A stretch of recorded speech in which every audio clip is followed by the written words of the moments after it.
श्रीगुरुभ्यो नमः। नमो विश्वकर्मणे श्रीरुद्रस्तुति।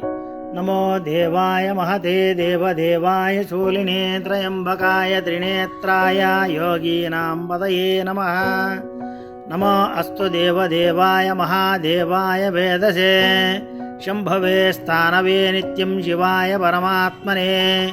नमः सोमाय रुद्राय महाग्रासाय हेतवे प्रपद्येऽहं विरूपाक्षं शरणं ब्रह्मचारिणीं महादेवं महायोगमेशानं त्वाम् अम्बिकावधिं योगीनां योगदाकारं योगमायासमाहृतं योगीनां गुरुमाचार्यं योगगम्या सनातनं संसारधारणं रुद्रं ब्रह्मणां ब्रह्मणाधिपतिं शाश्वतं सर्वाङ्गं शान्तब्रह्मणा ब्राह्मणप्रियं कविवर्धनं कलामूर्तिमुमाश्वरम् एकमूर्ति महामूर्तिं वेदवेद्यं सतां गतिं नीलकण्ठं विश्वमूर्ति व्यापिनं विश्वरेतसं कालाग्निकालदहनकाविनं कामनाशनं नमामि गिरीशं देवं चन्द्रावयवाभूषणं त्रिलोचनं लेलिहनमादित्यं परमेष्टिनम् उग्रं वसुपतिं भीमं भास्करं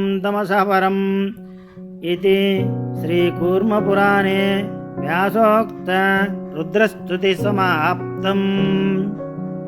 వ్యాస భగవానుడు చెప్పినటువంటి ఈ రుద్రస్తుతిని ఎవరైతే వింటారో వారికి సర్వ కష్టములు తొలగిపోయి వారి యొక్క కోరికలన్నీ తీరి ఆ పార్వతీ పరమేశ్వరుల కృపా కటాక్షాలు కలుగుతాయి. మీ అందరికీ మా ఛానల్ నచ్చినట్లయితే సబ్స్క్రైబ్ చేసుకోండి, షేర్ చేయండి. నమో విశ్వకర్మనే.